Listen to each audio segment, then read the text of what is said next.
Bien le bonsoir. Amis des uniformes, de la Deuxième Guerre mondiale ou encore simplement curieux des habits militaires de l'époque, cet épisode est pour vous. Car aujourd'hui, je vous propose de faire un petit tour d'horizon d'une planche de dessin d'uniformes canadiens durant la période de la Deuxième Guerre mondiale. Représentation issue de la collection Soldats des deux guerres mondiales, il s'agit du numéro 25. C'est tout simplement la série Del Prado qui font les célèbres figurines, et le titre est tout simplement l'armée australienne de 1939 à 1975. Alors c'est parti, rejoignez-moi dans les vestiaires de l'histoire. Uniforme vu surtout durant le siège de Tobruk en 1941, on constate déjà ici un uniforme presque inchangé depuis le premier conflit mondial. On retrouve un style de chapeau de brousse assez caractéristique des troupes australiennes. Ces chapeaux, que l'on appelle alors les boomy hats en anglais, sont des équipements absolument indispensables pour les soldats dans les conditions climatiques du nord de l'Afrique.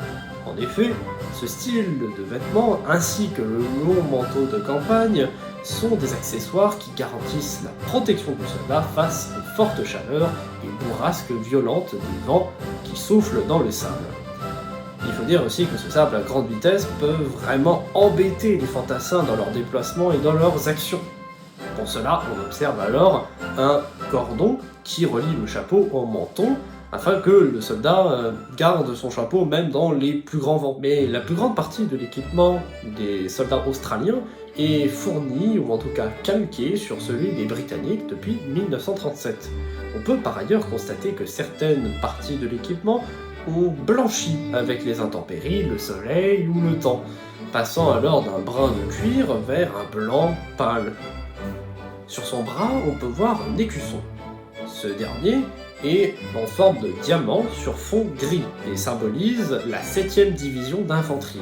Il est présent également deux barres bleues foncées, bleu clair, qui sont les insignes appartenant au 2e et 13e bataillon. Mais l'organisation des corps d'infanterie a tendance un peu à changer au cours du temps, en fonction des besoins, des effectifs ou des missions données simplement. Alors en général, les écussons ne sont pas vraiment des marques permanentes pour les individus. Le fantassin dispose également ici d'une arme, qu'il s'agit en fait d'un SML3 britannique, que l'on appelle généralement le Lee Enfield. Mais il y a quelque chose de particulier dans cette image, non? J'ai l'impression qu'il y a une certaine pose que prend le soldat et que l'artiste a décidé de le représenter ainsi. Est-ce qu'il y a une certaine signification? Eh bien oui, tu as raison. En effet, les représentations qu'on se fait des soldats, on les dessine dans des poses particulières ou dans des situations particulières. Et c'est ce que l'on appelle généralement un message qu'on veut faire passer au travers du dessin. Ce format ne s'intéresse pas uniquement aux uniformes, mais également à l'image qu'on porte des soldats de l'époque, et un peu aux clichés effectivement. Alors je vous emmène alors à la prochaine partie. Eh bien, dans cette image, on peut voir que le soldat est en train de charger. Baïonnette au canon, il a l'air sûr de lui et est dans une pose héroïque. Et cette image n'est pas choisie par hasard, puisque le soldat australien jouissait à l'époque d'une puissante image et effrayante, paraît-il, dans les rangs de l'Axe. Le courage des soldats australiens était reconnu de tous. Et c'est surtout dans leur charge flamboyante à la baïonnette que ces hommes se faisaient reconnaître et effrayer même, paraît-il, les soldats allemands les plus endurcis. Et c'est vraiment là quelque chose d'incroyable.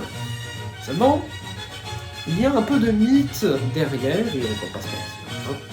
Mais en général, oui, ils sont décrits comme des vaillants soldats qui n'hésitent pas à se mettre en danger lorsqu'il s'agit de sauver la vie de l'un des leurs, ou en tout cas de réaliser une mission héroïque. Donc, la vie peut être partagée, mais il ne faut pas abuser. Le saviez-vous? Il y avait une rumeur qui circulait dans les rangs des Italiens comme quoi les Australiens mangeraient leurs prisonniers. Des vrais cannibales, quoi. Ah, ces Italiens. Pas étonnant qu'ils étaient particulièrement efficaces Oh, voyons, un peu de sérieux tout de même. Tu as raison. Retournons au sujet. Comme quoi, une image façonnée sur des soldats peut aussi se répercuter sur la représentation artistique que l'on se fait de ces derniers. Car les vestiaires de l'histoire, c'est aussi un peu comme la mode. Ce n'est pas que les vêtements, mais aussi les poses, les visages ou les expressions particulières. Bon, je pense qu'on a assez dit maintenant sur celui-là, merci. Je vous propose en tout cas maintenant de passer au deuxième.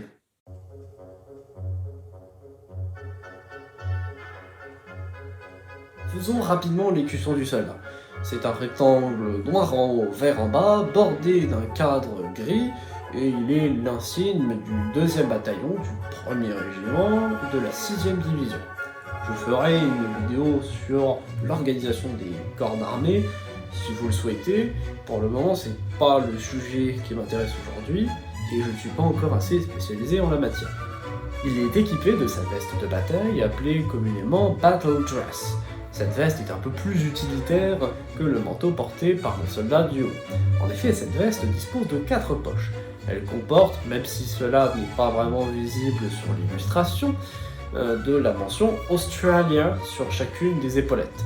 Notons également l'insigne du caporal standard sur son bras, composé des 2 flèches.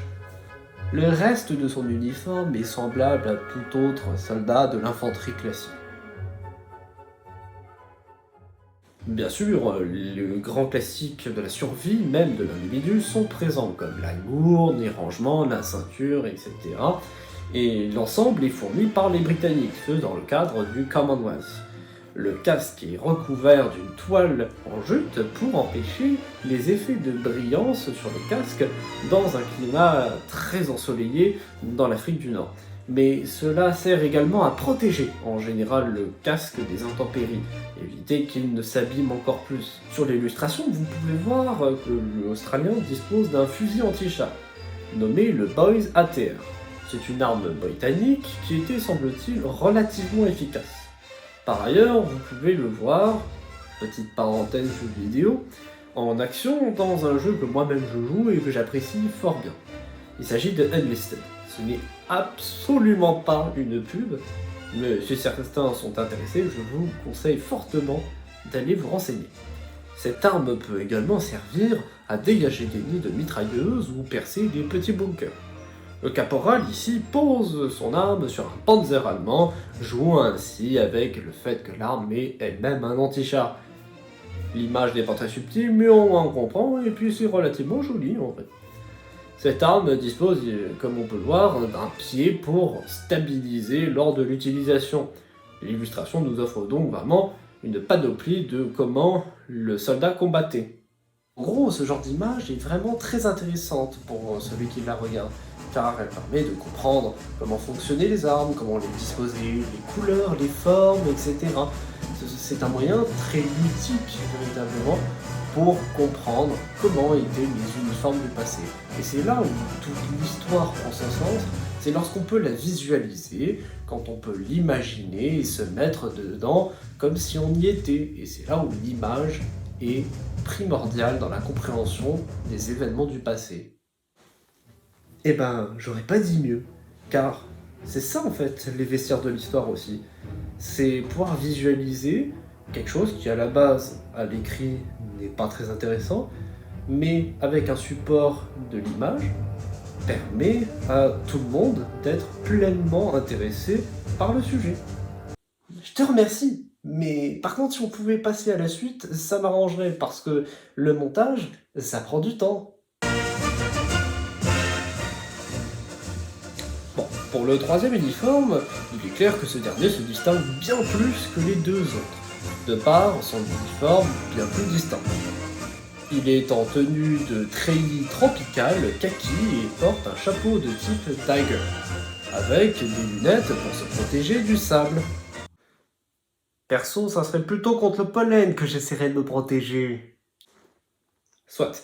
Les insignes de son grade de capitaine sont semblables à ceux de l'armée britannique. Sur le dessin, ils sont encore une fois pas visibles, mais ils le sont normalement dans la réalité. Ils se trouvent sur les épaulettes, avec toutefois la mention encore une fois de Australia. Donc, L'image nous fait bien comprendre qu'il occupe des fonctions tactiques, opérationnelles et stratégiques, occupant un poste véritable dans les quartiers généraux. Cette série d'épisodes a pour vocation de montrer, certes, les uniformes de l'époque, mais leur symbolique, tout en analysant d'un point de vue artistique. C'est ce qui permet de diversifier le champ des possibles et de tenter de rendre certains domaines plus attractifs ou intéressants.